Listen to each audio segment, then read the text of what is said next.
All right, welcome back. We are, sorry, share my screen. We are COMP2142. That's Game Artificial Intelligence 1, or Game AI 1, in the winter 2026 semester at Georgian, and it is week 3, part 1 of our broadcast recording. Again, starting just a tad late today, but it is what it is. And we got lots to do, of course, as always, and a lot of things to talk about.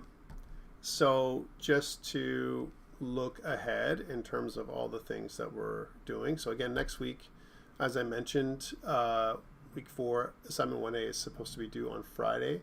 For those people who missed out, I will be moving 1A and all the assignment 1s due to Global Game Jams, kind of event that's happening on next Friday. I'll be moving it a couple days ahead, so business days. We're talking about Tuesday-ish, just to make sure that you guys have enough time to submit things. I think it's important, for you guys to do that, and I think it's it's also a good time if you guys come out. Hopefully, you guys come out on a Global Game Jam, right? So I know some people can't, some people are working, some people are far away, and all that stuff, but I kind of keep on pumping this thing and promoting it because I think it's a really great opportunity for everybody to be part of. Right now, we don't have any remote options. I know people have sent me some DMs asking me if there's a remote option for Global Game Jam, and for now there isn't. Today, what are we going to talk about? We're going to be talking about our dynamic steering behaviors: align, pursue, evade, and face. And we're also going to be developing the seek algorithm together, because I want to make sure you guys know what it's like. When I was writing this thing the first time around, I'll tell you that I kept on saying there should be in C++, because there's tons and tons of blueprint, right? So whenever I have a lot of blueprint stuff happening, I'm always thinking C++ is the way to go. So let's talk about back to AI movement in games. We're reviewing our model, and I always like to review our model together like this because I want to talk about where we're sitting. Again, we're sitting, in this area right here, movement.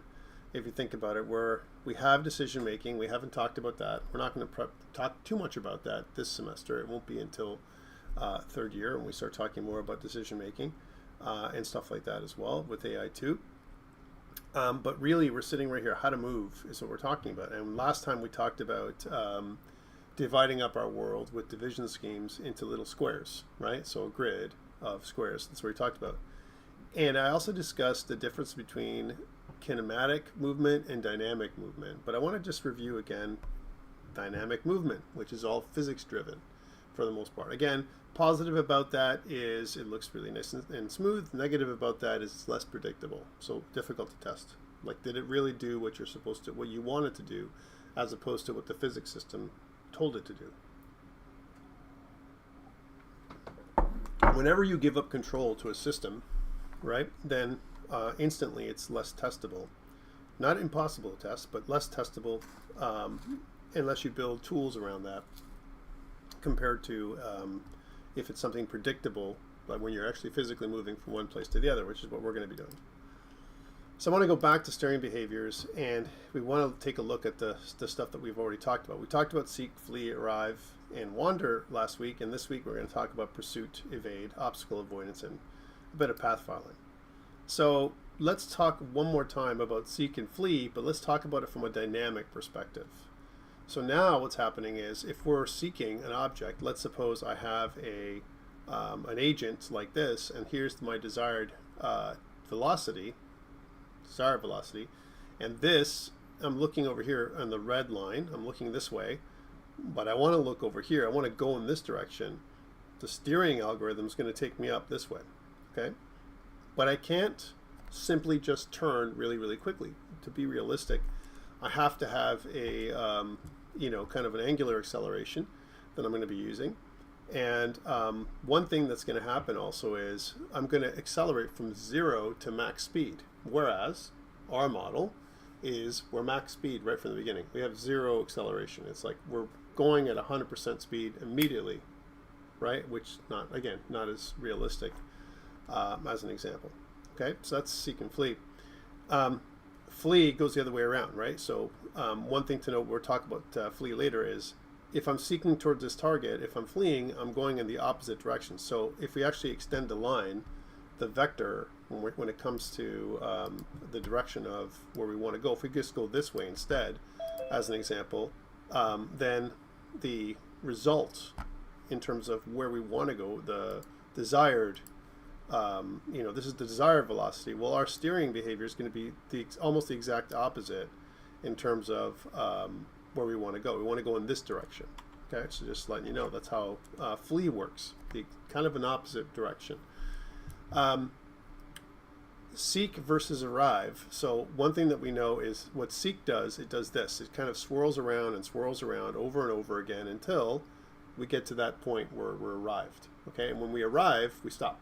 Okay, sorry, that's what arrive does. Seek keeps going over and over again and swirls and keeps going forever because it won't stop. It won't decelerate. It'll just keep going over and over again. But arrive, what it does is it kind of makes this path, and then finally when it gets to the target, it stops.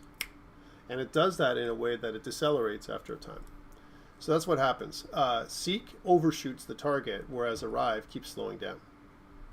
So one way to do arrive, if we're going to use dynamic arrive or even regular kinematic arrive, if you think about it, is we have this arrival radius, right?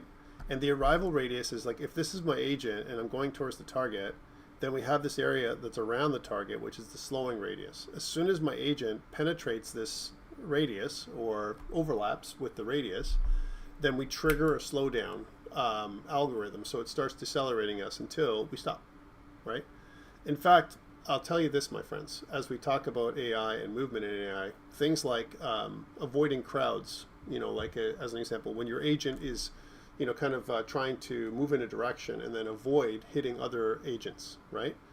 Slowing down, and we're going to see that with obstacle avoidance, as we talk about that, slowing down is the way to go. We slow the agent down as they pass through those difficult obstacles, and then we speed them up again as they get through. The slower the agent is, the more control. Actually, it's like real life too, right? I mean, if I'm going around a corner, as an example, and I'm path following, and if I'm using real, forces, dynamic forces, physical forces, like centripetal force that's going to basically throw me away off of the track, as an example, then it really depends. My optimal path on the track is going to make it so that the embankment, which is, because most tracks aren't perfectly flat, they're kind of like this, they're banked, right? There's a perfect path that you can go on the track, as an example, with a specific speed. When you bypass that speed limit, then what happens is your coefficient of friction is bypassed. Like you have a coefficient of friction that's going to keep you nailed down to the ground. Your tires provide that kind of friction, and what ends up happening is if you're banking around a corner, you're going to fly off. So of course, what we do is whether you're doing racing simulations or whether you're doing obstacle avoidance, crowd scenarios, or whatever, slow down is the wisdom when it comes to AI. You have to be able to do that. One way of doing that, again, is having this like some kind of radius, right? And as soon as your AI agent hits that radius, you slow down, and now you have more control over how to navigate around. So I've given you some basic formulae there that are basically saying things like this. Here's my desired velocity is my target position, that's this, minus my position. So those are the two vectors. And then what we want to do is that desired velocity, we're going to get the magnitude, and that's the total distance that we have to travel. Well, okay, so now that I have the distance, basically I'm drawing a line from my agent to the target. That's the distance that I got to go to. When the distance is less than the slowing distance, so that means like the slowing distance might be this radius, instead of doing an overlap, we can like literally just go, the radius is like a number, right? Because a radius is just, a distance from the center, right? So we don't have to actually physically do an overlap, because an overlap is actually a lot more computationally expensive to do accurately, as opposed to like just knowing the distance between centers, right? Then what we want to do is normalize the desired velocity. And again, normalization, we talked about that, gives us the unit vector, which is just like us pointing in the direction, but not the whole the whole vector itself, right? Multiply that by maximum velocity, whatever that is, right? And then we multiply that by the distance divided by my slowing distance. When I multiply by this, distance divided by slowing distance, my distance is going to go down, right? My slowing distance is a number, right? So what's going to happen is this is going to be a ratio, a number that's going to cut my speed more and more and more until, or decelerate me until I stop. So this is really good in terms of how it works. And it's really simple. Some of these formula, right? So that's what it is. Just this equation is just so simple to pull off in terms of the way it works. So one thing we talked about last time was normalization, and I kind of say, like, how do you normalize? We want a vector length of 1, or the unit vector. That's what we want to do again, right? And the way to do this, of course, is to get the length, whatever that is, and length squared. Again, what we want to try and avoid, especially when it comes to distances, is actually using square root every frame. If I do a square root every frame, it's computationally expensive. And if I'm doing square roots every single time, like for different things that I'm calculating distances, it doesn't matter if I'm raycasting or if I'm doing, shadows or whatever I'm doing. If I'm calculating distances and all that kind of stuff, and impact points, and I'm doing that constantly with square roots, it's bad. So what we do a lot of times is the squared distance, which is perfectly fine. And the squared distance, or the length squared, is where I do most of the calculations without using the square root. Okay, that's what I do. And everything then has the ability for me, not to do that. Now here, as an example, I am using square root because I'm taking the length squared and then using the square root to give me the actual length, right? But I could, if I really wanted to, keep everything squared and it'd be the same result. Okay, so here we get the result x, y, and z, right? And once we get the result x, y, and z, that gives us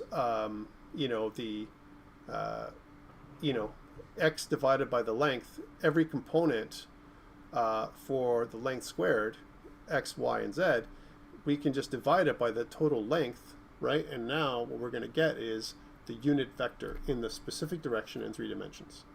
That unit vector, think about it as a normal. I'm not sure if you guys remember that from doing things in Blender, but there's, you have a plane and there's a normal that kind of goes up. Usually we use the unit vector for that. It's like a little, kind of line that points in the direction. And that's kind of what we're looking at. Just the unit vector. We're pointing in that direction. Once I have the unit vector and it's a unit vector of 1, I can multiply that by speed. And then I'm going in that direction because I can just multiply it by whatever length I want. Even, the forward vector or the right vector, any of those vectors that we use in Unreal Engine is the unit vector pointing in a specific direction when it comes to movement. And the engine uses that all the time when it comes to movement. So, align. This is another behavior that we see a lot of times. The align behavior, what it tries to do is it tries to match the orientation of the character with that of the target. So, for example, a lot of times we might have a leader, like some kind of center of mass, if you will, kind of that that's going in a certain direction. And I have a bunch of other followers, and the followers, I want them to align to the leader. A good example of this is if I have strategic AI, where I might have, a central boss, or whatever, and then I have a bunch of minions around the boss, and the boss is moving in a certain direction, and then I get the minions to kind of follow in the same direction as the boss. The boss is really what's going forward, and the minions are there backing him up, as an example. And what we can also use to make it more realistic, you can see that not all of these other AI agents are aligned. We can use a little bit of wander, right? So we're going in this direction, but then we're wandering right and left. We're, because people don't walk in straight lines, we talked about last time. And that's kind of more realistically what happens. So align is another behavior where we align in the same direction as a, kind of our center of mass, if you will, of agents, which is kind of a neat thing to do. The face behavior is basically where I'm looking at the target, as an example, as I'm moving in the direction that I'm looking. Okay, so kind of like that's what's happening there. Look where you're going is based on the face behavior. So basically I can face the target that I'm moving forward, and I'm going to move in that direction. And that's how that works. Okay. Again, the align behavior, we use that angular acceleration to kind of move or orient towards the place where we're moving, or where the direction we're moving. And that's really important because I kind of liken it to the thrust of a spaceship. You have a thruster behind and it's pointing in a certain direction. And if we assume that you can't side slip, so you can't do any one of these, you can't move left or right, you can only go forward depending on where you're looking. That's kind of how most of the times we have vehicles movement, more like they move like that. Even things like a lot of things in nature, birds, they move kind of like that too. Although they do have kind of a swoop, they swoop down. They have a bit of a side swipe, or kind of one of those kind of things, so lateral movement as opposed to just straight in. But for the most part, if we keep it simple, look where you're going is something that we want to do. It's an actual behavior, that we want to use when we're moving. So there's a difference between pursue and seek. Seek, like we said, it kind of says, okay, here's the target. I'm going to go right towards that target. Pursue is more intelligent than that. Pursue says this: I know that my quarry, which is my target, I'm the hunter, as an example, and this is where my quarry is now, but it's moving at a specific speed or velocity, right, in direction.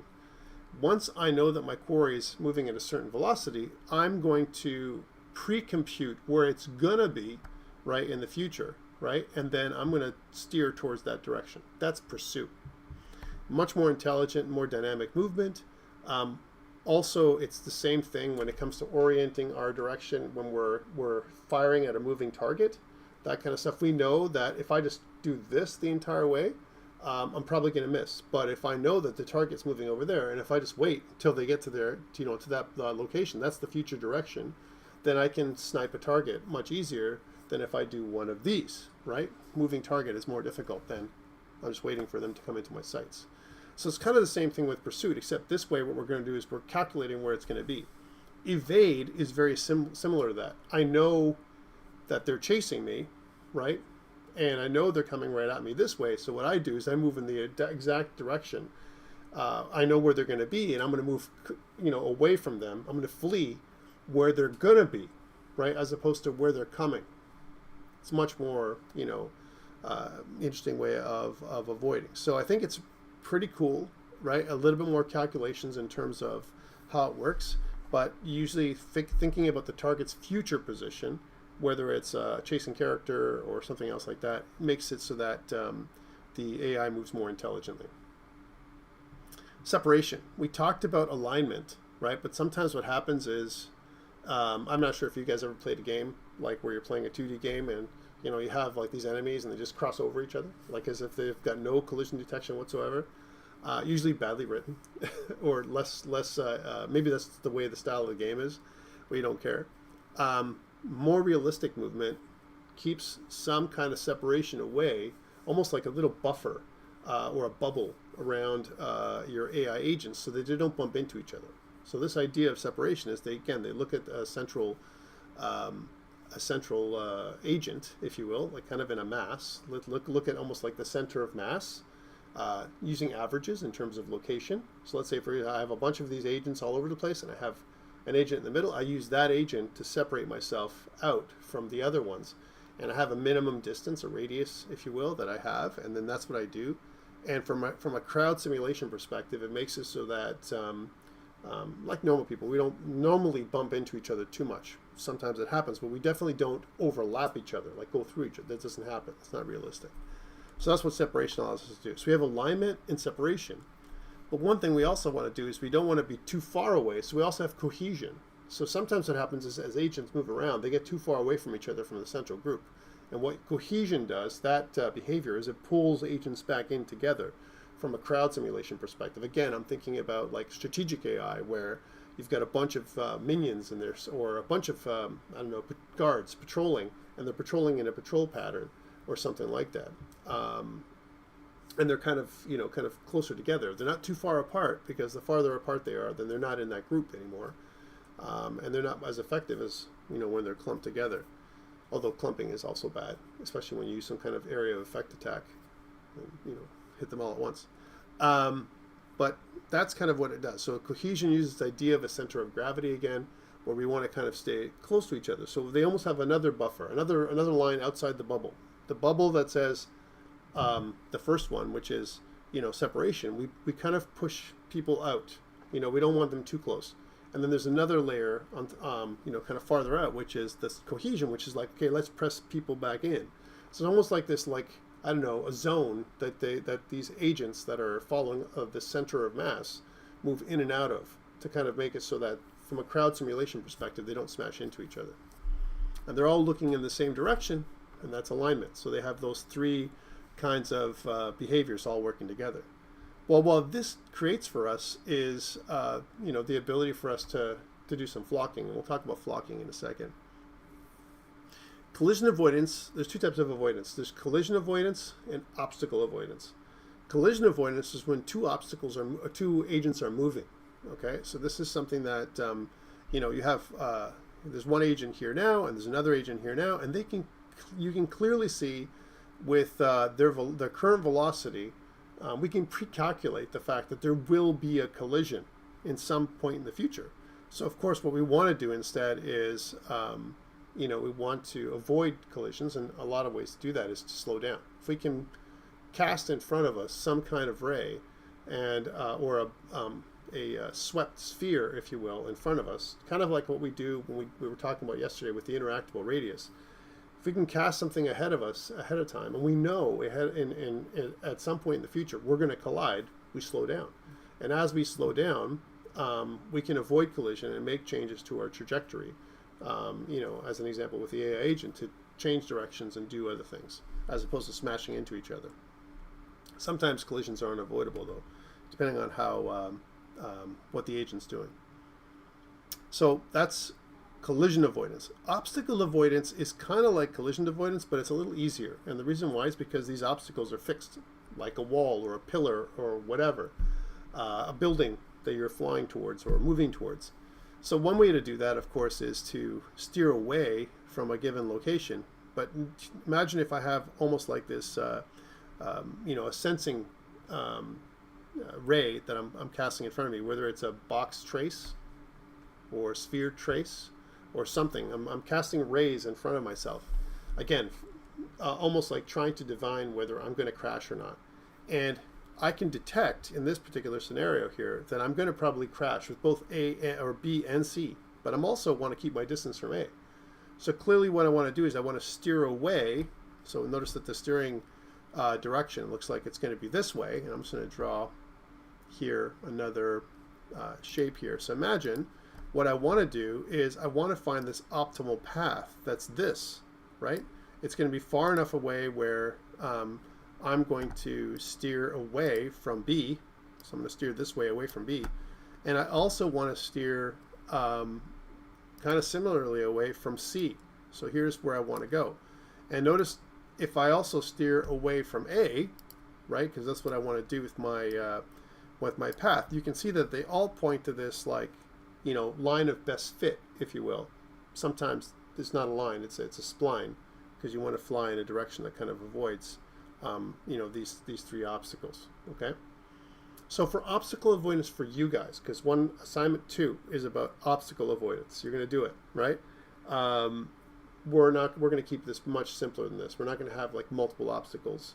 We could, but we're going to have one obstacle that you're going to have to avoid, and you're going to see that itself is even challenging to do, because how do you tell it which direction to go to, right? You need to have input into where to go, and then how do I avoid the obstacle and go back onto my path? If I have a direction that I'm going, I have a goal that I'm moving towards. Let's suppose this little AI agent, they don't want to go this way. Ultimately, what they want to do, and they have a goal, they have a decision that they've made for whatever reason, but their goal is to go here, right? So they can't go here because there's two obstacles that are happening right now. So there's a couple things that can happen, right, in this scenario. One thing is you can avoid all these obstacles and go this way, right? That's also an option. How do you tell? How do you what algorithm, what math are you going to use to decide which way to go, right? So there's a couple ways to do that. You could have, and we'll talk about this in a second, when it comes to obstacle avoidance, we could use several of these whiskers. So one thing that we want to talk about is this idea of line of sight, right? Line of sight maybe is exactly from, kind of the nose of this particular object, straight ahead, but line of sight doesn't exactly work like that for human beings. We have almost like a cone, right, that we can see. I can see all these things in a cone. Line of sight means, do I have a firing line? Can I actually, cast a ray from my gun or my eyes, whatever, maybe I'm flying or fighting or shooting or whatever, can I cast that line and can I connect with my target? And if the answer is yes, I have a line of sight. If I have a line of sight, and there can be many lines of sight, then I can do a lot of things with that. I can do things like distance calculations, I can do all kinds of stuff. I can detect target, I can sense, I can do all things. The other thing that I can use is I can use these whiskers. And what whiskers allow us to do is think about these whiskers as rays. And I can overlap these whiskers, different patterns of whiskers that I can overlap with targets that are ahead of me. And then I can make decisions whether I want to turn left or right. Okay, we're going to be doing that starting next week. I'll be talking about obstacle avoidance, and we'll talk about how to be able to do this kind of thing as well. So a single line only, there's some options. There's some problems with this single line only, right? And the problem with this single line only is I can still hit my body even if the line is over here. Maybe what if there's an obstacle over here and it doesn't hit? The line doesn't see this obstacle. It's really close. It misses it. It's not enough information is what I'm saying. This is probably better, right? And the more of these whiskers I use, or a radius or whatever, it becomes better and better from a kind of like a decision-making perspective, right? So I can have multiple whiskers, and there's the different patterns, and in academia this has been studied, which is kind of the best pattern for movement. If you think about it, in many ways, steering behaviors like this can work with autonomous vehicles, drones, all kinds of stuff in real life, robots, right? Where we can kind of make decisions on, hey, I'm too close to an object, I got to move away from it. I don't want to smash into a wall or hit a human, kind of thing. I've got to be able to steer away. How do I decide that? I need to have the ability for me to gauge distances between, the object that's moving and the obstacles, right? So there are some issues. And part of it is something like this. A single ray cast won't see this corner, right? But triple ray cast will, as an example, right? So this is, look, if I'm detecting a collision over here, then clearly what I want to do is I want to turn in the opposite direction. So I want to turn, kind of this way, right? I want to go towards that direction. And one other problem that we're going to have, that we're going to see, is I don't just want to turn for one frame. I need to turn for a while. Because if I only turn for one frame, it's going to be jittery. I'm going to go out this way and then go back, and out this way and go back. And you're going to see an object go this way, like fishtail, in and out, in and out, in and out as it's moving. So you've got to give yourself more time, and almost like a new interim target. I have my ultimate goal, and if I was going to steal one of these things just for a second, so let's do that. I'm just going to do a little bit of a capture. So let's say I want to steal this thing. Right, here it is, and here I am. So this is the thing that I want. And again, if you think about me casting a ray, and I'm just this cast array here, this is what I'm talking about. So here's my array that I'm casting forward. There we are, and I've got this thing. And let's just combine these two things in a group. There we go. That's kind of poor, but that's fine. You get the idea.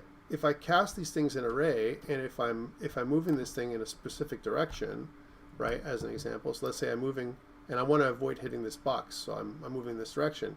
Well, this doesn't give me much information. It means there's something, kind of in front of me. What do I do? Which way do I go?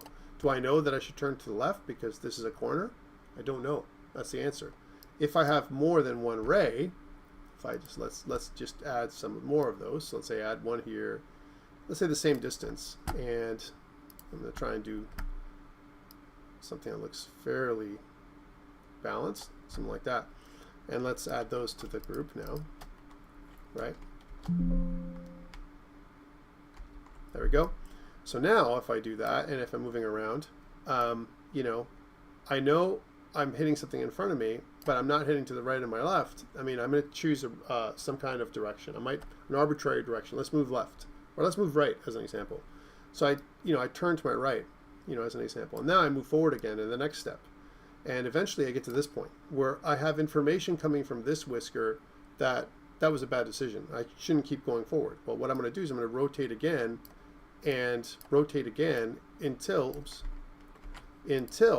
right, I'm not colliding anymore, right? Step by step, I'm going to move around until I'm not doing that. And depending on what my speed is, I'm going to keep on doing this, so I'm out. And now that I'm not colliding with anything, I don't want to go back in that direction, especially if my goal is over here somewhere, right? I'm going to go forward a bit and then check again, start moving back in this direction, because I don't know if I've seen everything. Remember, these things are, I want you to think about an AI having no forward vision. It doesn't remember stuff. It doesn't know, it remembers there's a target back there, but as an example, but it doesn't know what's in front of it right now because it can only see this far, as an example. Almost like a limited range of vision. So I might go forward a bit more and then try angling back. And if I hit this thing again, then when I go forward a little bit more, then I'm going to angle back again because I've hit something. And I'm going to go this way. So you're going to see a little bit of one of these kind of patterns, like fishtailing, like I said. Then I'm going to move back there again. Oops, too much. Move back there again. And then let's suppose I've cleared. And then I'm going to keep moving across until I get to this point, and then eventually, I might try and angle back as if my target was way over here again. I'm going to try and go to, around the target again. Again, this is using no nav mesh. It's not using any kind of other information. Literally, all I'm doing is I'm using the whiskers in front of my, my agent to figure out what to do. Clearly, there is some strategy that we can use here for an agent like this, where I can add whiskers. More whiskers, the better. And just like we saw earlier, it's not just whiskers, but you can see some of these have almost like a radii at the end. Central ray with short fixed length whiskers is also not a bad idea, because that way you can avoid being hit. And there's other patterns we can use as well. Like, for example, if I wanted to use whiskers that were like this as well, so whiskers to the right and left of me, also not a bad idea. However, too many might also provide more issues, because again, we're having to check each one of these things for collision detection. The more you add, the more computationally expensive again it can be. But let's suppose I just do something like this now, and I'm wandering around. I'm hitting an object. Again, if I hit my central object, that's one thing. But if I do one of these first, let's say I don't hit something here, but I'm going to hit a corner because I got a bit of a bulk here on this side, then this whisker informs me which way I should go. I should turn this way, right? And if I keep on hitting, right, and I move and I hit, I'm going to keep on rotating. This whisker tells me now that I have 2 points of hitting, I have to do more of a drastic turn. Oops, undo. I have to do more of a drastic turn where I'm kind of moving in this direction. Now, if there's only one whisker hitting, then I know I can probably move in this direction and then keep turning, so I can avoid the corner and move around it. All right. The key is slow. If I go too fast, by the time I've turned, I'm hitting. So deceleration is important to do in this scenario. Are you guys clear on this when it comes to object avoidance? How are you guys feeling about this?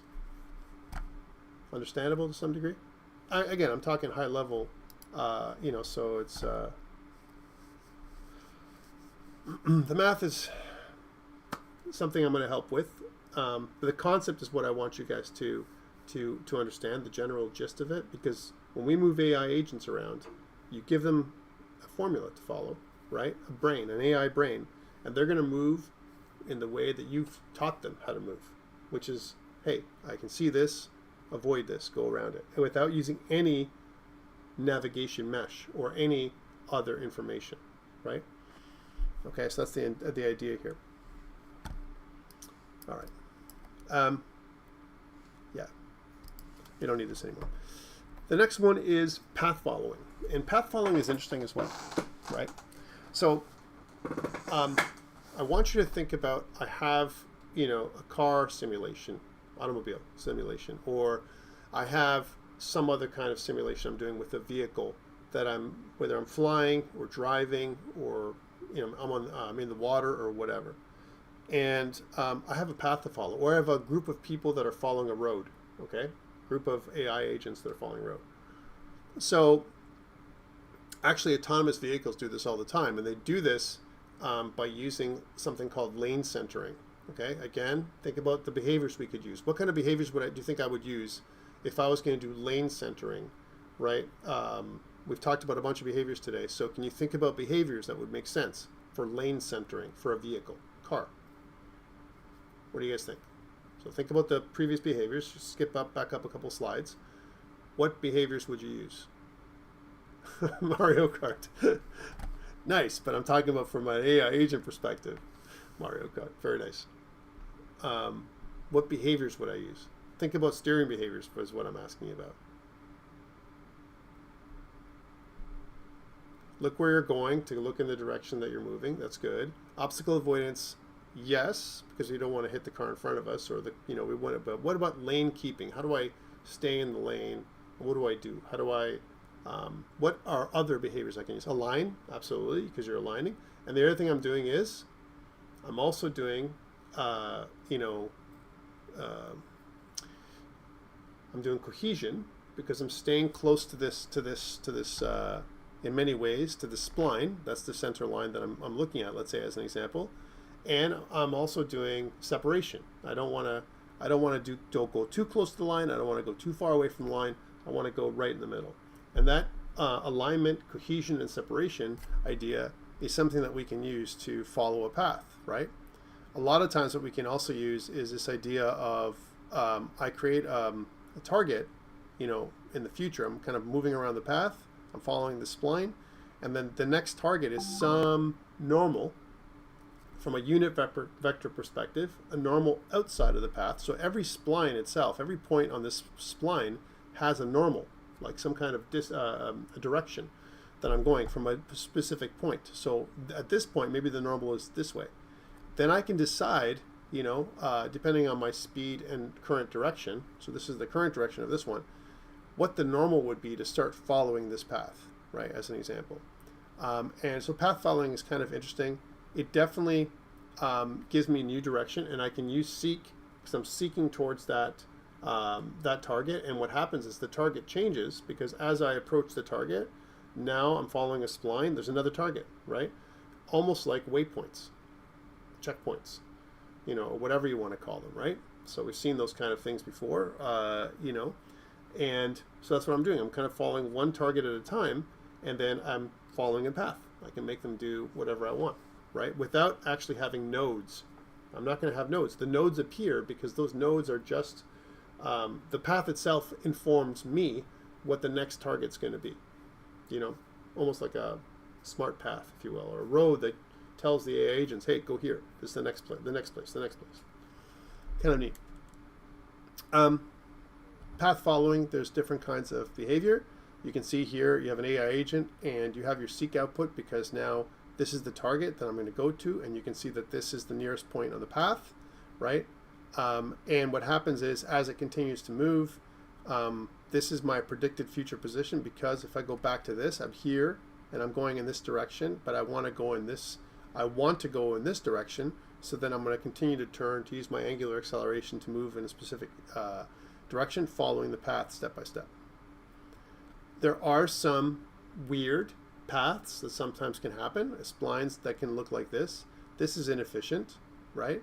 And what happens is you want to do some predictive path following where, hey, you know what, instead of me doing all the way like this, which is dumb for an AI agent to do, especially when they're so close to, kind of taking a shortcut, I might want to take a shortcut and follow the target this way, as opposed to go all the way around this way when it's so close.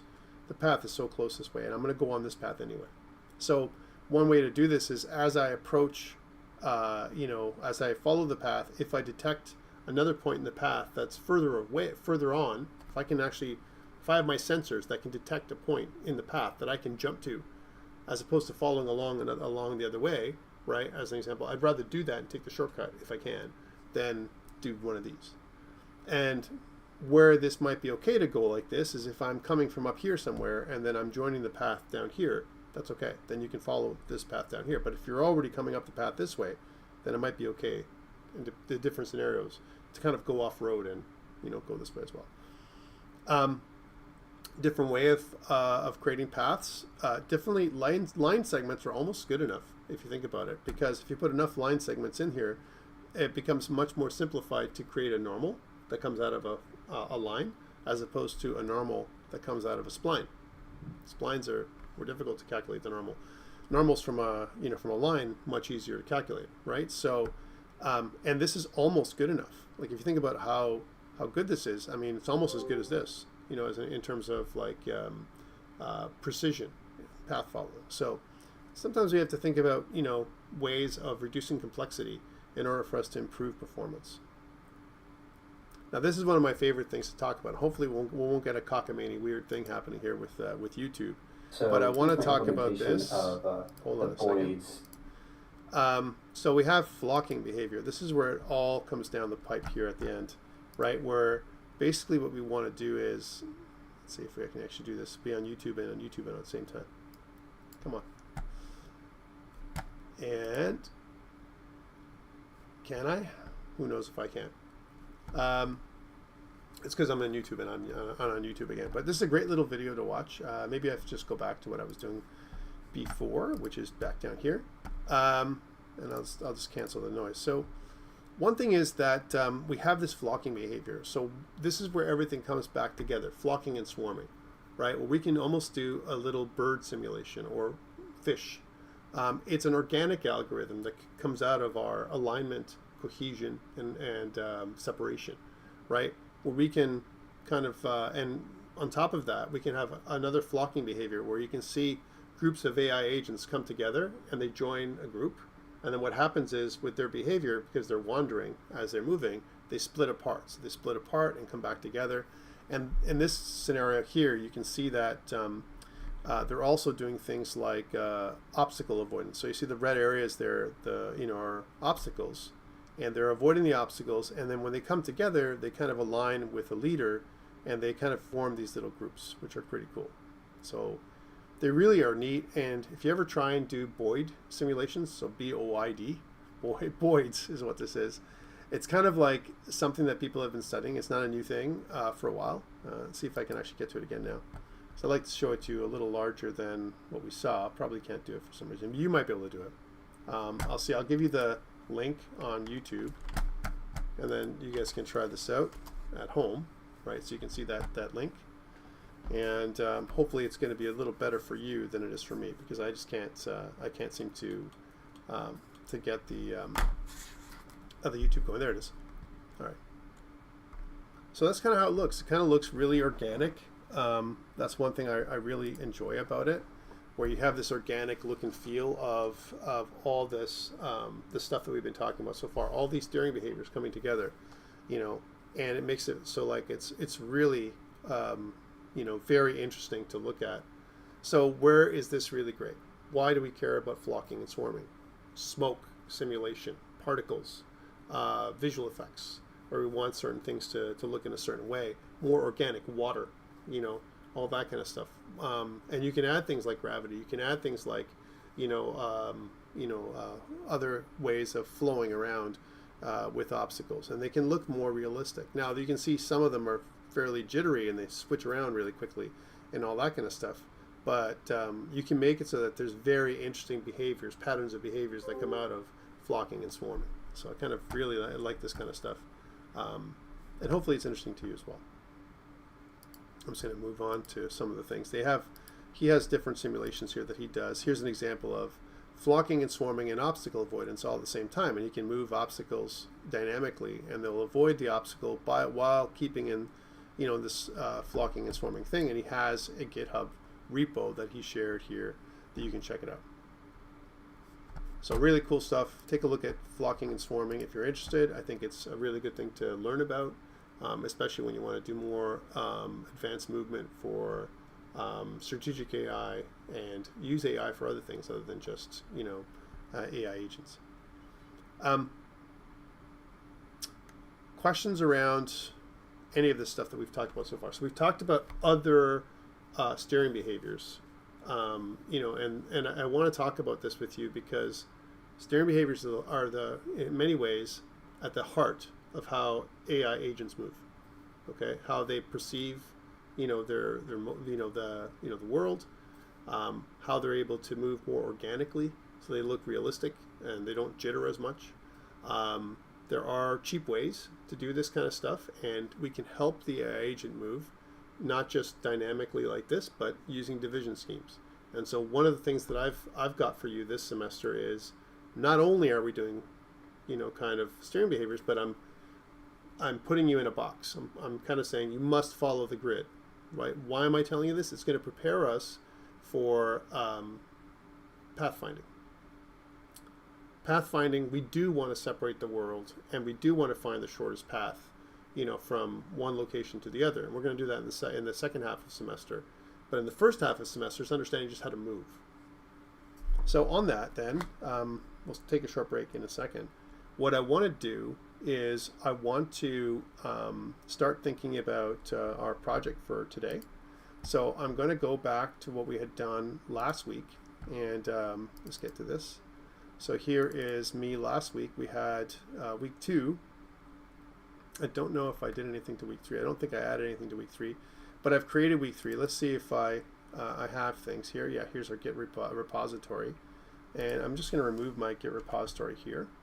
So whenever I make a copy of from week 1 to week 2 to week 3, I always try and make sure that it works the way it should. So let's just try this out and see if it's good. I'm launching Unreal Engine here.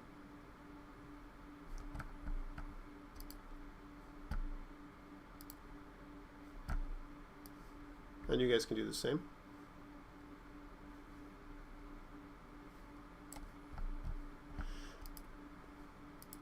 And again, I'm really hoping that some of you find this interesting. I find it interesting. I've always thought that AI is my thing I love the most. Everything from procedural content generation to, having an AI agent move around, and even watching other AI agents in games and that kind of stuff. And I think, I'm glad, Griffin, and I really think the thing for me is like when I play games like Elden Ring and or Dark Souls or one of those things where they have patterns, I look at some of those patterns and I'm like, okay, so it's going to go strike, move, strike, strike, strike. Okay, I can see that. I might die the first time, but the next time I know what to do. I can dodge out of the way, I can block, I can do whatever, and I can fight that AI.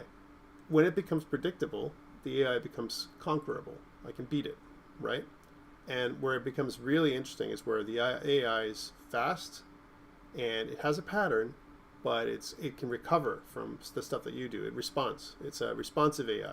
It's not just like I'm going to follow just like 1, 2, 3, 4.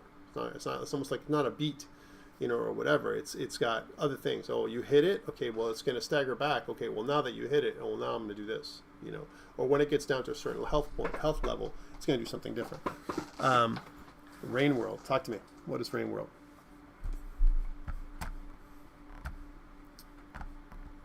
What is Rain World? Let's see if this is open. Yes, it is. Is this what we want? This is where we left off yesterday. Last time we did. Okay, so this is what we have.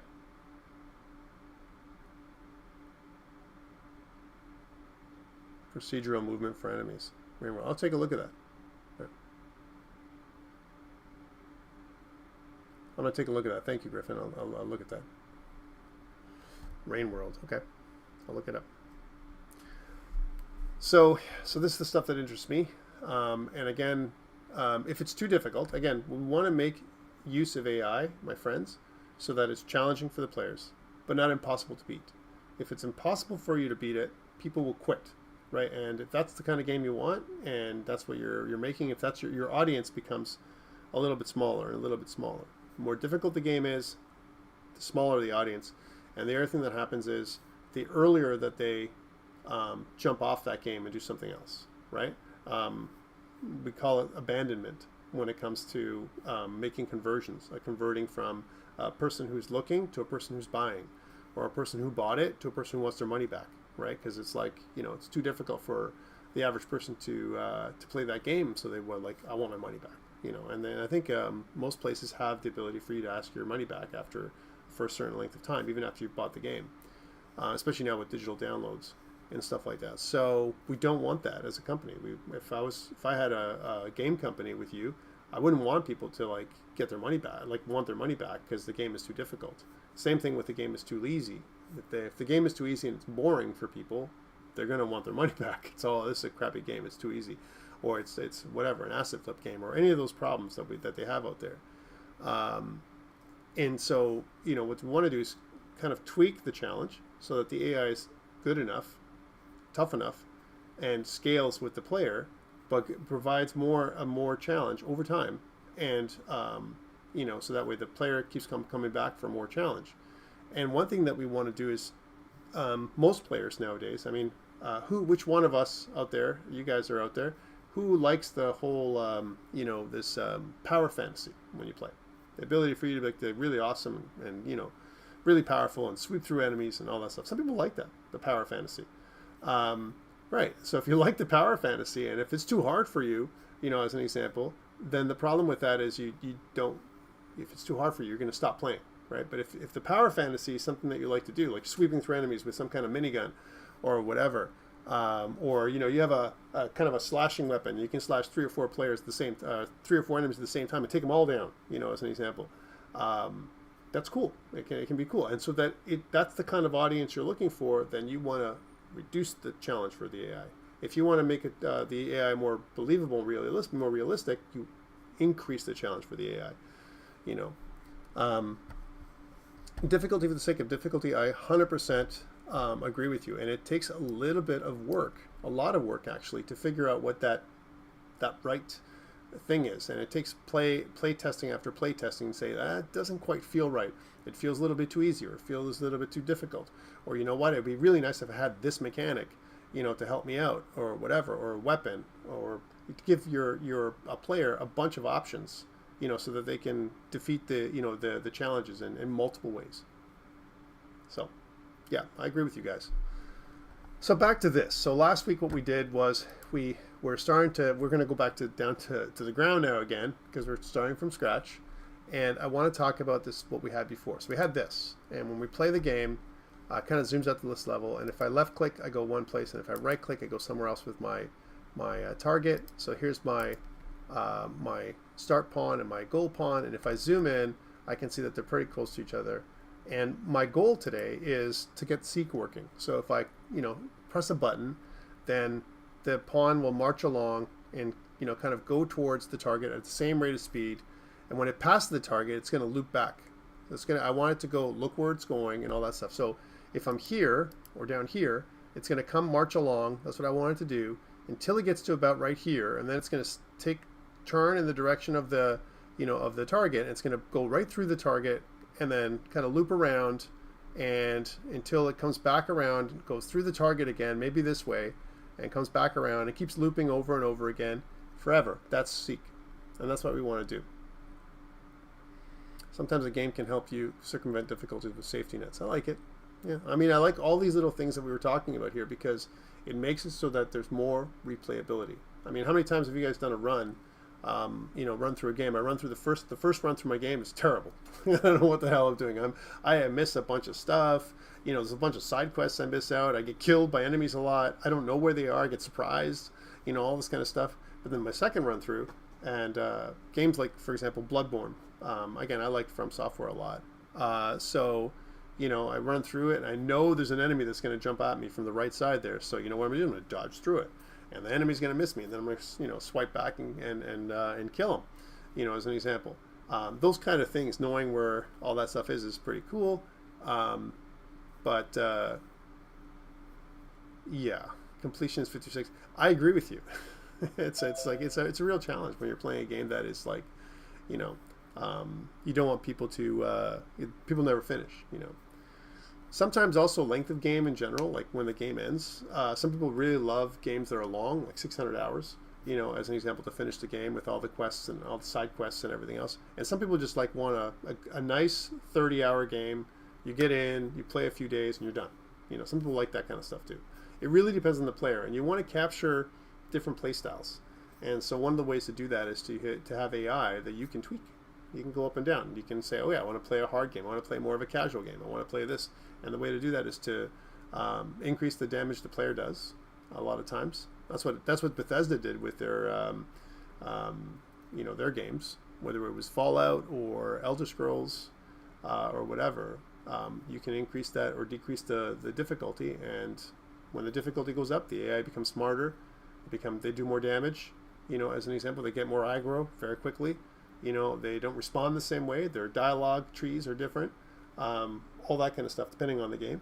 And when we dial back the other way around, the AI becomes softer. You can do more damage. There's more power fantasy, right? So it's really depending on the kind of player you are, and we want to offer the greatest number of. We want to capture the most audience we can within reason, and I mean that because you can't capture everybody, right? You cannot possibly have every player loving your game. There's going to be some people that just don't like it for whatever reason. It could be the style, it could be, whatever. But you want a pretty good audience, because the larger your audience, the more market share, the more money for you and for your studio, and the longer tail that your game is going to have when you continue to offer content and all that kind of stuff, right? And develop your IP. All right, so that's what we want to do today. We want to do this, and so we're going to start off with a couple of things here. Last week we kind of had this, where we kind of had a very simple thing, and that's exactly what I'm showing you here. This is kind of what we were at last week. This is kind of a middle step to where we want to go, and I want to improve this. This doesn't really do anything for us. We have a grid, and what I want to do is when we move our start pawn or our goal pawn on the grid, I want the grid to know that we're there, right? And I want to be able to use the grid in the future, right? So that the grid itself is informed what's in there, especially from an obstacle avoidance perspective. The grid can actually help us more than just whiskers. Whiskers are one piece of information, but imagine if the grid itself is telling us there's a collision coming, right? That's a whole other thing. And I think it can help us do things like turn in a direction and do a bunch of stuff that, from an advanced kind of perspective. So here we have some stuff. We have this, we're actually outputting this print stuff, and we're going to take that away. But to prepare ourselves, what I want to do is I want to create this set pawn location function, where the set pawn location function is actually going to move the pawn from location cell A to B, remove our passage information about where we were from the grid, put our information on the grid that we're there, what kind of pawn is that's there, and so on. We want to be able to do that, and also translate from world space to grid space. So I want to be able to stay centered in the grid the entire way, right? Almost like we're moving a man or a piece inside of a board game. I'm moving a piece on a board game. That's what I want, and that level of difficulty and constraint is what I want to start with. Because remember, if I start with constraints now, my friends, then when we're moving constraints, then moving things around will be super easy for us to do later on, okay? I'd rather put us in a box now than having to put us in a box later, which then it'll be way more difficult to do, okay? So first thing I want to do is I want to be able to clear the grid location we were in. That's the first thing. So I want to make a new function here, and then we'll take a short break soon, but I want to chomp away at some of this right now. So I want to make a new function on the left. Again, I'm inside of BP_grid character to do this. I've got a copy of my previous project. Well, before we go there, I might as well put it up on DevOps. Let's do that first. So let's do that.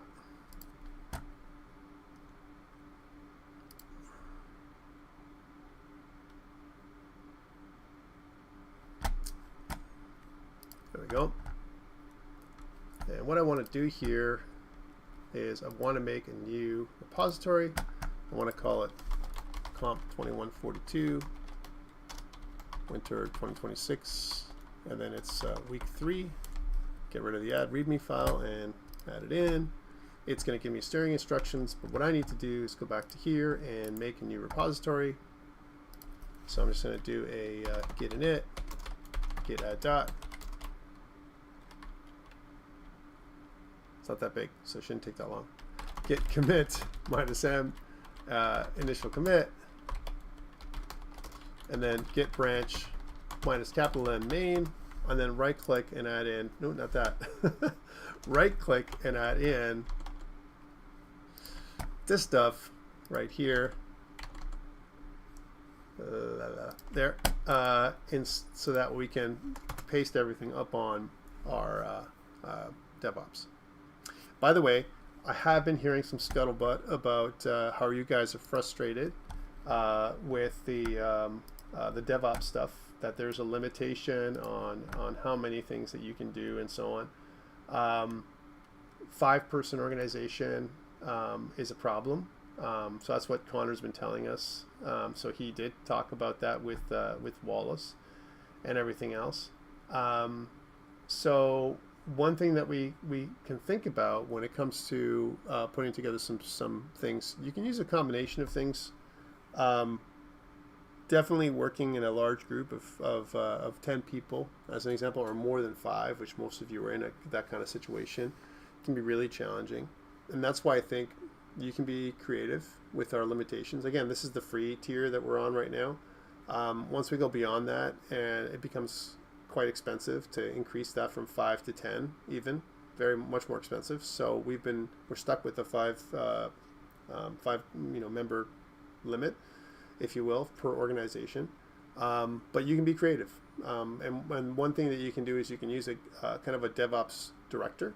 I highly recommend that. So maybe your lead software engineer or whatever is the person that's going to do some of the commits, or some of the technical commits, and maybe you might have a lead artist that does the artistic commits, and so on. Positive and negative on that. A positive about that is that you can still use DevOps the way we have it. Negative about that is you won't be able to track everybody's contribution as easily, right? So I know that that's what we're always worried about. We want everyone to contribute as much as they can, and that would complicate things a bit. But we do have these limitations. There's just no two ways around it right now. Using GitHub is not an option, because with GitHub you can create an organization, and you do get a free amount of large file support, but it's only like 1 gigabyte. It's really low, or 2 gigabytes. And then you can continue to add more, but you get to pay. And so to me, it doesn't matter if you're a student or whatever, you have a limitation on what you can do. I think it's worse, right? So that's why we've kind of given you this DevOps. It's just one thing to use, but there's lots of other stuff out there. As long as you have good version control and you manage your project, I don't think Smiley's going to care all that much, in terms of the way it works. But you need to let them know how it works and who's doing what. And as long as you're organized with, let's say, a DevOps director, I also sometimes say GitHub director when we're using GitHub, someone who's going to do some of the commits for each part of your project, it still might be okay. All right, so we put this up, and what I want to do is I want to start with this, kind of new function. So I'm going to take this clear grid location function and put it together, and I'll talk about it as I do. So new function, here's the clear grid location, and again, the purpose of this function is where your pawn is right now, you're moving them, right? So we can assume that in the grid, imagine if we had a grid that was like 40 by 40, which is what we set up here in our level. Whatever that grid space or cell that your pawn is in right now, it should know what pawn is in there, the position of that pawn, and all that kind of stuff. It should have knowledge of what that thing is. So what we want to do is when we move from one position to the other, it should clear that cell in the grid, and that's what this function is about, clearing the cell in the grid. So again, what we want to do is we want to get the grid index from the pawn, but we need a reference to the pawn, and the pawn is going to be a base pawn object reference. So let's do that. So we'll add a new input. Here's an input. We'll call it pawn, and we want this to be of type base pawn. So if I type in base pawn object reference, that's what I want. So that's the pawn. Now that it's a base pawn, if you recall, and you may not because it's been a bit, here's pawns. We have this base pawn that we created, last week. And if you look at the base pawn, it has a couple of things. It has cell state and grid index as two properties that we want to access. And one of them is this grid index. So if we go back to this, I want to get the grid index, And that's what this is. Okay, so we get the grid index. The grid index is where on the grid the pawn, is the pawn, right? Now, the assumption is the pawn knows what the grid index is. Right now, there's no knowledge of that, but we're going to assume in the future there's going to be. Okay, so that's number one. Second thing is we want to save this. Notice that there's this little v that looks like it's going to be a local variable. So we want to save that as a local variable. So we're going to go here and promote it to local variable, and it's going to be called grid index. So grid index. There we go. And we're going to disconnect that. There we go. So that's the first thing. So if we've got our grid index, whatever that is, then what we want to do is we want to use the grid itself, which is an array of cells, and we want to get the cell at that grid index. So back to this, I want to get the grid, and remember, for the grid itself, if I go back to this, right, to get the grid, right, if I go back to this, here's my base character, right, as an example, and if you look at my event graph, when this is what I'm doing right now. So where is the grid? Well, it's here. So this is the grid. So I'm going to go back to that grid location. I'm going to pass that in. So here's the grid. And when I get grid, I want to get, right? So here's get. Now there's different ways of getting of get. Do I need a reference or can I get a copy? Here, as an example, I'm just getting a reference to this one. And what I want to use, I want to get this grid index. So that's the local variable. Here it is. And I want to use that as the cell. This returns from the grid the cell that is related to this grid index. So for example, let's say the grid index has 1600 cells, like 40 by 40, right? Then this is going to be one of those. It could be like number 813 as an example. So it's going to look inside of the grid at that particular cell, 813. And then what I want to do with this is that now is a cell structure that I have, right?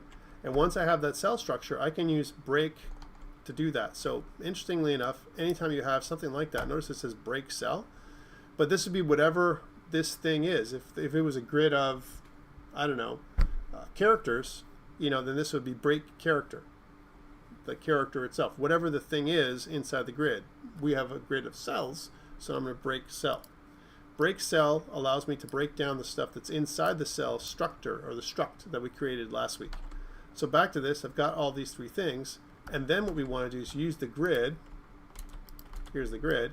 And I want to set an array element in the grid. So if I say set array element, the array element is of type cell, right? Because it's a grid of cells, right? And that's one thing that we want to do. So we can see that we have a location, a pawn, and a state.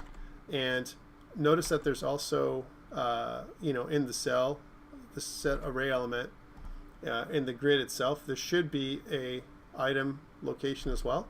How come it's not in here? Well, it is. Here's item, but what we can do is we can split the struct pin, and then now you have all of these things where we can connect the item location right here. This is the item location, and this is something that we want to do. And then we have the grid index. That's something also that we want to do, right? So here's my grid index. And if I was going to update the grid, then I would also put the pawn in there and the state. But because we're leaving the grid, this is a clear grid location function, then we're leaving the item state as empty, and we're making the item pawn null. Now, the reason why it says item, item, item is because each of these items is of type cell, and each cell has location, pawn, and state. And that's why it says location, pawn, and state here. It's just we broke down the item into, we split the struct into different things. Okay, so that's what we did. So this, my friends, is what we need to do when it comes to clearing the cell. I want to clear my each grid location. That's what I do. So compile and save. This is the first function. Once we have this function, then we can continue with doing one more thing. I want to convert from world space down to grid space. So world space gives us x, y, and z coordinates, right? And for example, it's negative 1950, and negative 1950 is the top left corner of the grid, And then the positive bottom right corner of the grid is positive 1950 and 1950. Those numbers don't really mean anything to us. I care about the grid index. Where in the grid itself, in that array, is my pawn. That's what I want to do. So I got to convert from world space into grid space. And for me to do that, I need another little function to do that. And we're going to call this function get grid index from world coordinates. Woo, right? You could have made it a smaller function name if you wanted to. I made it a big function name because that's what I kind of do. All right, so I don't need this anymore. I can close that off. I'm going to make a new function, and we're going to call it that, get grid index from world coordinates. And notice that it takes world coordinates as a vector. So let's do that. So this is world coordinates. We're assuming that we're going to get the world coordinates from somewhere. So this is what we're going to do. World coordinates. There we go. And we're going to use that as a vector. There's my world coordinates. And the first part that I want to do is I want to get those world coordinates. And there's also min and max. Min and max, remember, was negative 1950 and positive 1950. Well, I want to use the subtract, right? And that's what I'm doing here. And I'm subtracting those two things, right? So I'm using the min, right, as an example, and I'm subtracting it from the x and the as well as the y. So I want to subtract from the world coordinates. And when I do that, let's just use world coordinates. And I want to use a sequence. So I want to use a sequence node. And what I have in my PowerPoint, you can see that I have 4 execution pins. So let's add that in just to prep that. And now the first part is I want to get the world coordinates. If I type in world coordinates, I get the world coordinates, which is a function variable. That's like the parameter that we just passed in. And then what I want to do is I want to subtract. I want to take use the minus. Well, when I subtract, I get this vector, right? But I want to, split this struct pin. So I have X, Y, and Z. That's what this image is. I'm splitting the struct pin, right? So now what I want to do is from the X, I want to subtract min. So I take min. I want to do that. So X is min. And notice it says like I convert it to a float. Here it's a float. Min is, as an example, is a flat integer. That's what it is, right? That's what we've made, min, as an integer. So I want to convert it to a float. I want to subtract this. If I don't, what it does is if I don't do this, like it just accepted it because it's going to truncate, this. That's fine too. So basically, it's going to subtract min from x and y. Minimum x and y is what this is going to be, right? And then z we don't care about, right? Because we don't care about that at all. Then what I want to do is I want to divide x by the cell size. So again, what I would want to do is split the struct pin on this side. So I split the struct pin on both sides, right? And the output of this is I'm going to get x, y, and z, but I want to take x and I want to divide it by the cell size. So I want to take x and I want to divide it by the cell size. So I go cell size, right? And there it is. And there I can divide it. Okay. By the way, if you're really concerned, and if you want to convert to, to float, right? That is what we're talking about. And a lot of times I do want to convert to float because I'm a nervous kind of guy when it comes to calculations. You can do it manually even though your blueprints won't need it. And the reason why I want to do that is because to maintain the same value without any loss. And especially if in the future I want to go back from float to integer or the other way around. Okay, so same thing with here. I can always convert this to a float. This is just a conversion node. That's what I'm doing here, where I'm kind of manually putting in. Sometimes it'll do it for you, but remember, going from float to integer, you can do that conversion because it's just going to chop the float. It's going to truncate the precision of the float down to whatever, and that's dangerous, float to integer. But if I'm going from integer to float, I'm not losing anything because integers don't have any rational number at the right side. There's nothing beyond the decimal point. It's just 0, right? So if I do this, I'm not really gaining anything by doing this. However, in the future, if I ever wanted to convert cell size to something else, like a float, then this might be a good idea.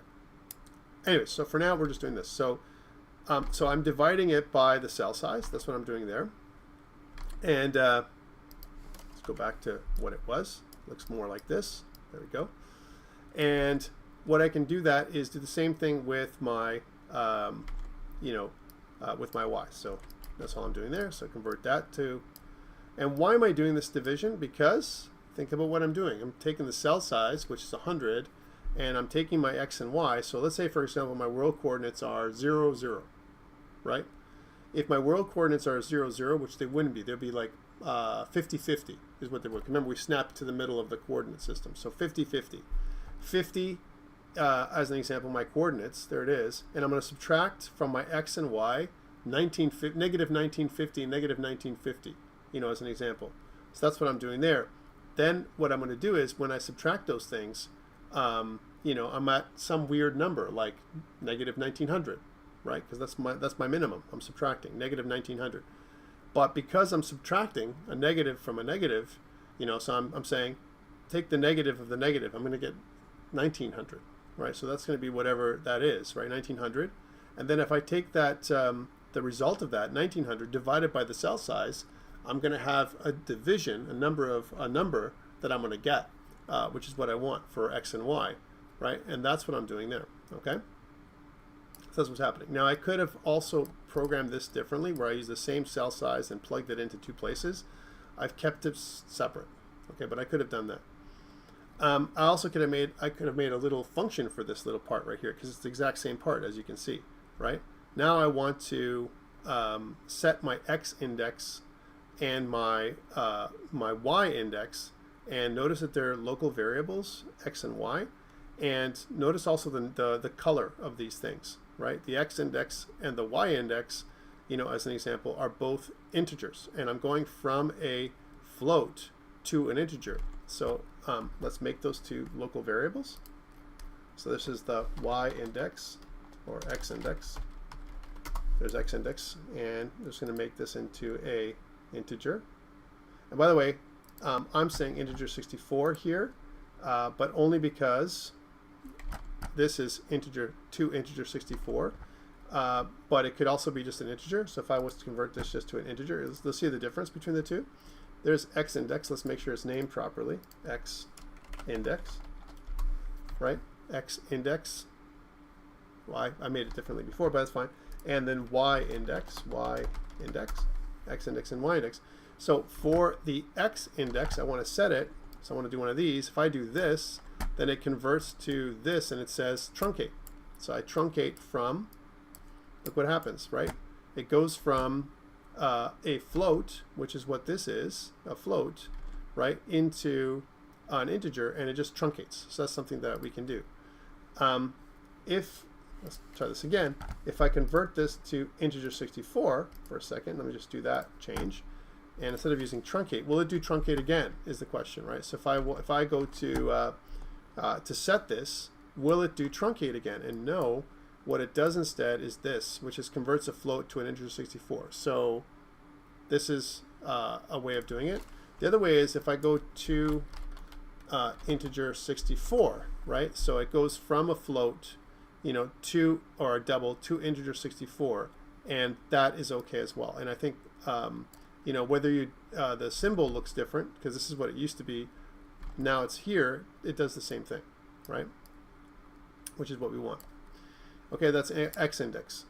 And then we want to do the same thing with y index. So again, I would do the same thing. I would just pull in, it's integer 64. I'm going to pull the y index and connect it right here. It's going to make a conversion node, not a truncate node, as an example. And I'm going to put this kind of next to it like this.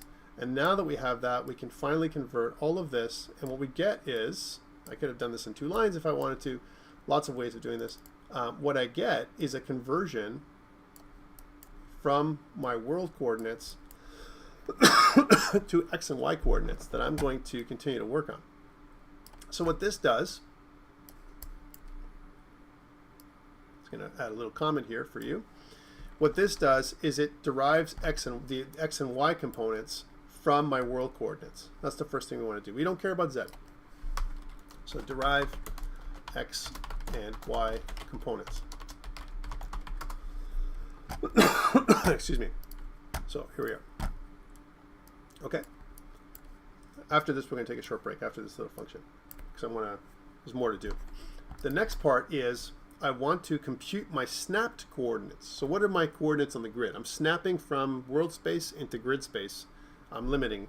And what I want to do is I want to take this x index and y index and multiply it now back to cell size. So I'm converting, once I divide it by cell size, I truncated the extra numbers and I'm converting it back into the grid space this way.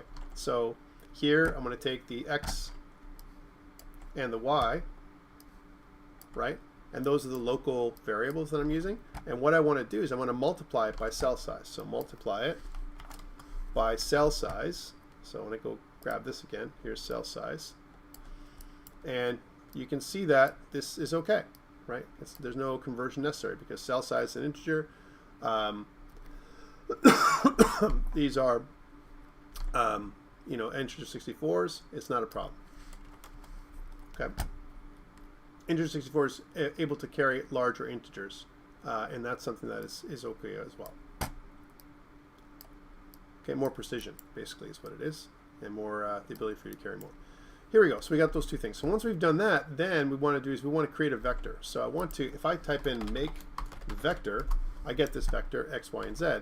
I don't care about the z, but I want to make x and y. Those are two float. So if I do one of these, you're going to see we're going to have a conversion node again that converts between integer and float.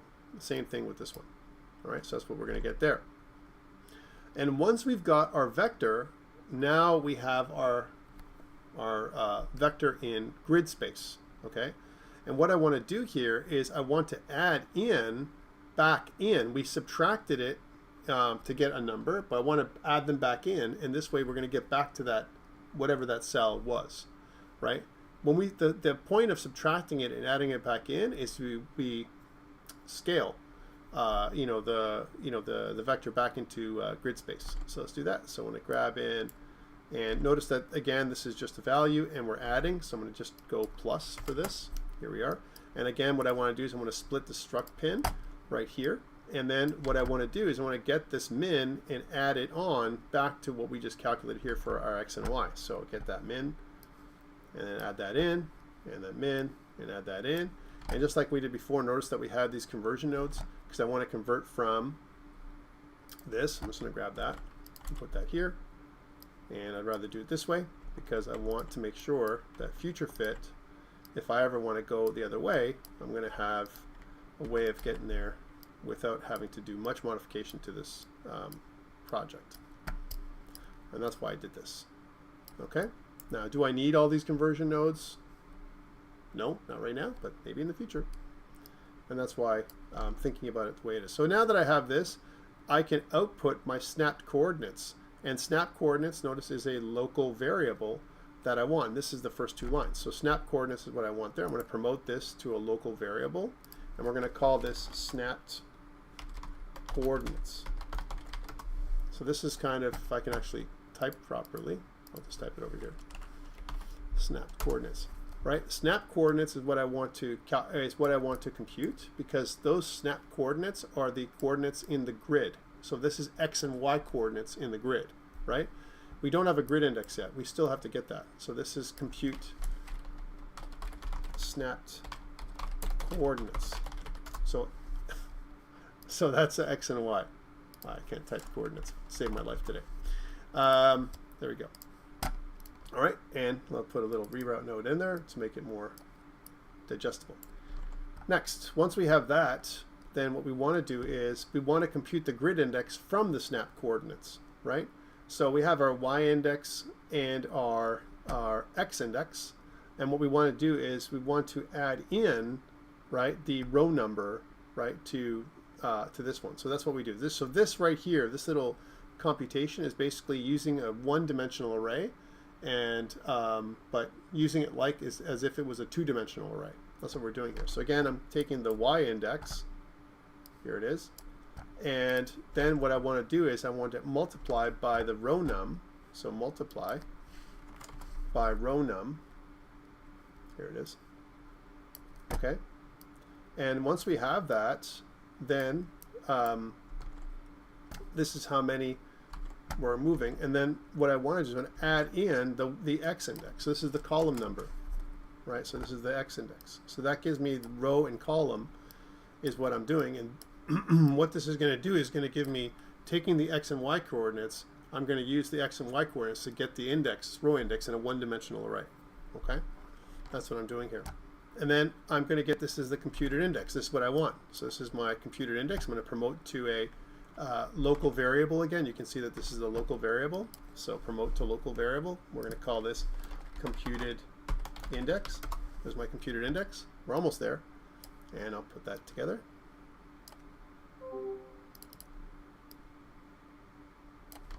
And compute grid index.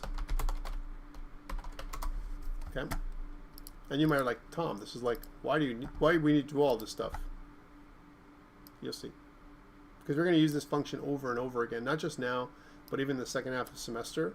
And so remember, I always like to try and simplify as much as I can. So if I'm giving you something like this, it's because later on, you know, through iterations, I figured out that this might be easier to give it to you now than to hammer you with it later. Okay, I don't want to do that. And then what I want to do is I want to return the snap location and the grid index. Now we have a return node, which is kind of neat. So we never had that before. So I can add a return node. Here it is. And the return node is nothing right now. But what we can do with it is if I connect it, this is what I want to do. This is my connection. So right now we're not returning anything, returning void at this point.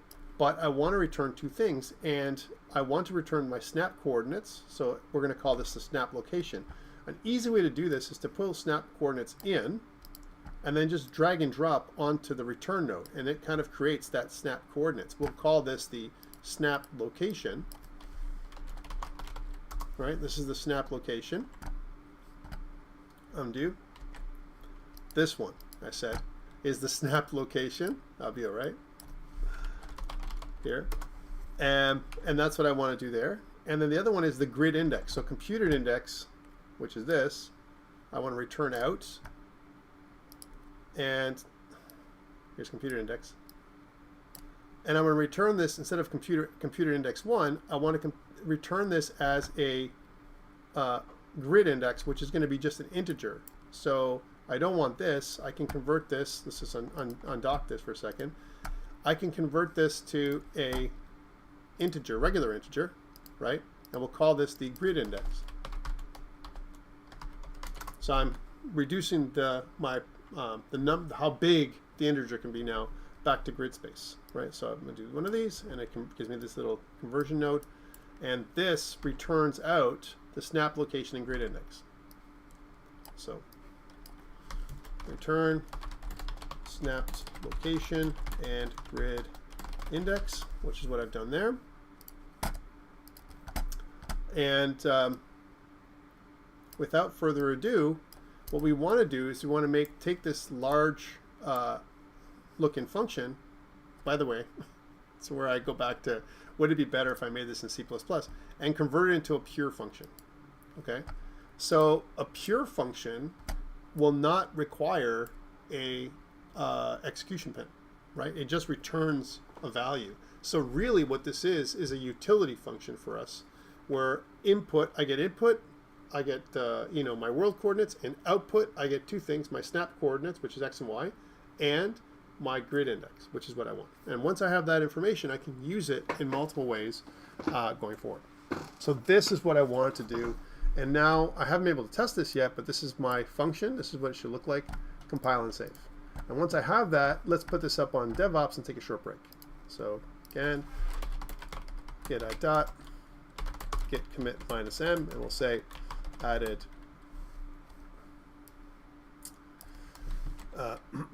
get grid index from world coordinates function, which is really I'll say it's utility function, because that's what it is. Okay, and git push. All right, so that's what I did there, and that was kind of my first thing that I put together. I kind of had that one, and I think it's a pretty good thing. I know it seems like when you look at this in the first part, like how would you be able to come up with this? The students always ask me that question, like, Tom, how did you come up with something like, crazy like this? I mean, I did it the other way around. The reality is I first coded my stuff and then I derived all this stuff later, but it took a lot longer for me to show you this. It would take me a lot longer to show you this than for me to come up with the functions first and then use them. So it's a little backwards, but the reality is I want you to understand what I'm trying to do. I need to convert from world space to grid space. I need to be able to do that because I have world coordinates for my pawns and I'm going to convert them into like, where are they on the grid? That's what I'm doing. And I know I'm going to need to do this later on anyway. Okay, so now that we've got that, the next part is, there's more of this, but we're going to do that when we come back from break. Right now it's about 2:38. We've talked for a bit. And let's take 10 minutes, and maybe you want to grab a coffee or washroom break, and when we come back, we'll continue. With the goal of getting our seek algorithm done, this is all part of it. Okay, I'll stop recording.